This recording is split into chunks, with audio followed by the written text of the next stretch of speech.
إدارة دورتموند تشيد بمردود ب70 في ودية تشيلسي. حظي الدولي الجزائري رامي ب70 بإشادة واسعة من إدارة ناديه بوريسيا دورتموند الألماني عقب تعادلهم من 1-1 أمس الأربعاء أمام تشيلسي الإنجليزي.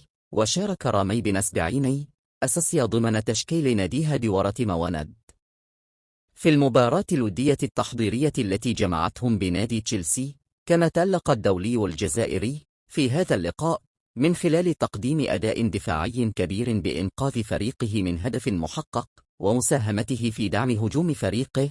وعقب هذا اللقاء نشرت إدارة بوريسيا دورة مواند صورة رامي ب70 في حسابها على تويتر، أرفقتها بتعليق حصن باللونين الأصفر والأسود في إشارة منها لصلابة ب70 الدفاعية.